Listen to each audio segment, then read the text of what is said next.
चक्षुरुन्मिलितं येन तस्मै श्रीगुरवे नमः।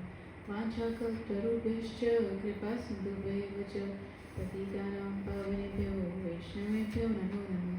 श्रीकृष्ण चैतन्य प्रभु नित्यानंद श्री अद्वैत गदाधर शिवसदि गौरभक्तवृंद। हरे कृष्णा कृष्णा कृष्णा हरे हरे, हरे राम राम राम हरे हरे। सर्वप्रथम मैं अपने गुरु पाद पद्म श्री श्रीमद् भक्ति वेदांत श्री सिद्धांत गोस्वामी गुरु महाराज जी को दंडवत प्रणाम ज्ञापन करती हूँ। उसके पश्चात आप सभी भक्तजनों को मेरा यथायोग्य दंडवत प्रणाम। हरे कृष्णा। आहार, निद्रा, भय, मैथुन, ये चार चीज़ें जो हैं ये पशु भी कर रहा है और मनुष्य भी कर रहा है। आहार, निद्रा, भय, मैथुन।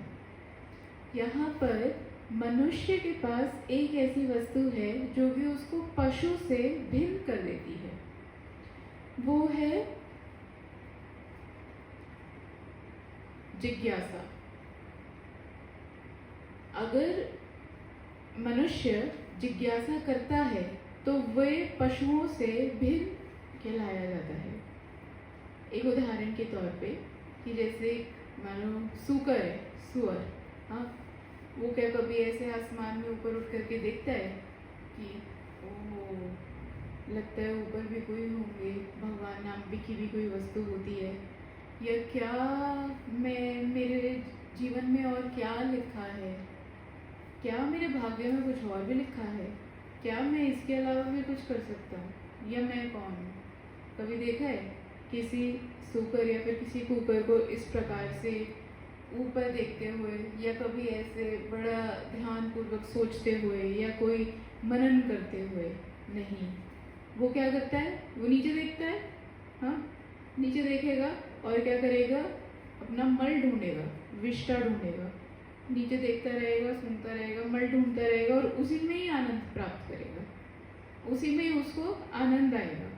वो और कुछ नहीं सोचता, बस नीचे देखो, अपना मल ढूंढो, और वही उसके लिए कंप्लीटली आनंद है।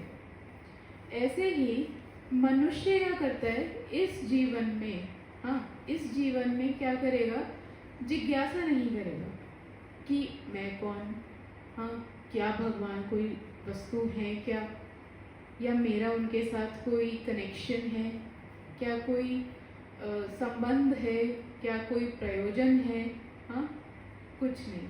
और जब ऐसा होता है, अगर मनुष्य कोई जिज्ञासा नहीं करता, बस इसी सब में घूमता रह जाता है, किस सब में, कि यही मेरा घर है, यही मेरी पत्नी है, यही मेरे बच्चे हैं, यही मेरी दुकान है, यही मेरा मकान है, और इसी में ही जो है प्रसन्नता को ढूंढता है, इसी में ही ढूंढता है कि आनंद मिल जाए। इसको वैष्णवजन क्या बोलते हैं, इसको कहते हैं कि चबे हुए को फिर से चबाना। कि मान लो गन्ने का रस जब निकालते हैं, कभी आपने देखा हो मशीन से, तो एक बार उसमें डाल देगा, फिर रस निकल जाएगा, दूसरी बार डाल देगा, रस निकल जाएगा, अब वो तीसरी बार भी डाले, चौथी बार भी डाले, पांचवी बार भी उसको डालता रहे तो कोई फायदा नहीं, बेकार की एक्सरसाइज होगी, कंप्लीटली यूजलेस, क्योंकि उसमें से कोई रस नहीं निकल रहा है, निकल चुका, जो था वो हो चुका।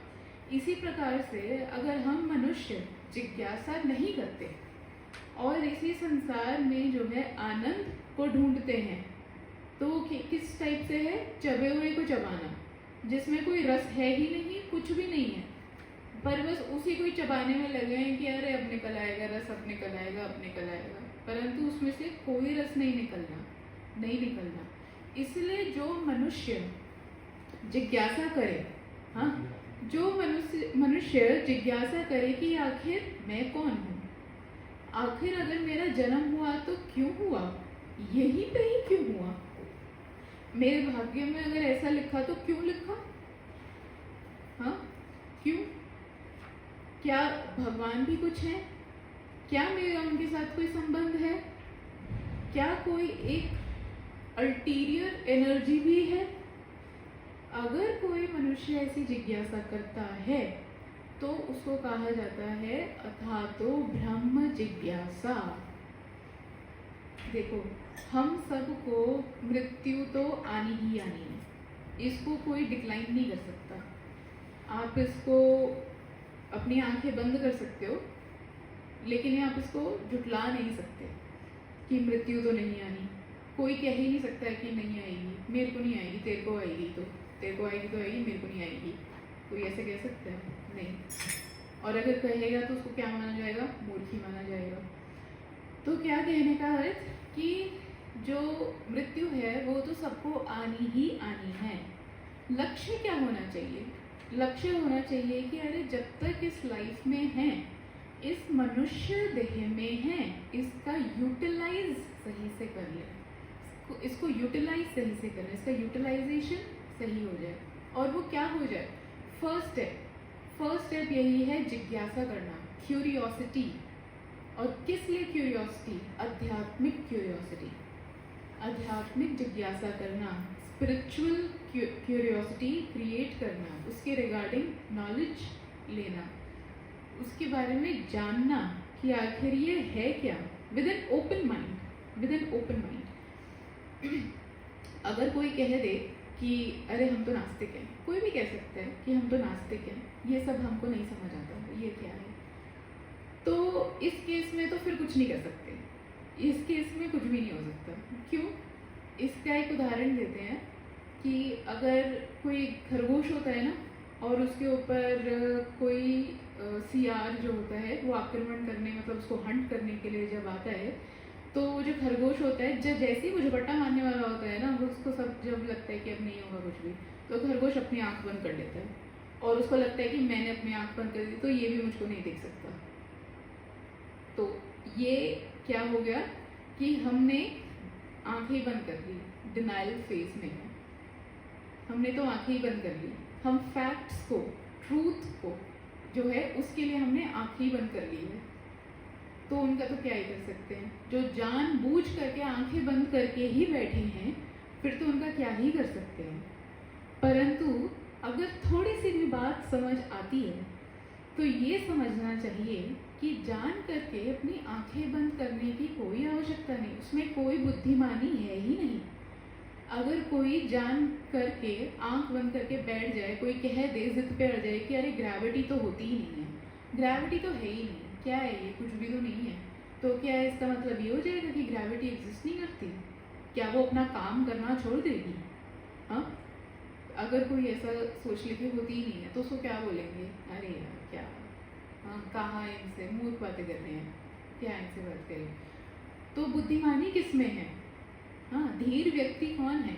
जो कि फैक्ट्स को जानना चाहे, ट्रूथ के बारे में जानना चाहे, ओपन माइंड के साथ, ओपन माइंड के साथ। ये नहीं कि किसी भी कैसे भी भीड़ चाल में चल दिए, या फिर या तो एकदम बंद करके बैठेंगे दिमाग, या फिर भीड़ चाल में चल देंगे। नहीं, माइंडफुली, माइंडफुली हमें सोचना चाहिए इस बारे में। इसी को ही कहते हैं क्यूरियोसिटी। ट्रूथ के बारे में जानना चाहिए कि क्या ट्रूथ है, क्या सही है, स्पिरिचुअलिटी क्या है। इस शरीर का, अगर हमें मनुष्य शरीर मिला है तो उसका मेन ऑब्जेक्टिव क्या है, उसका पर्पस क्या है, इसको जान लेना।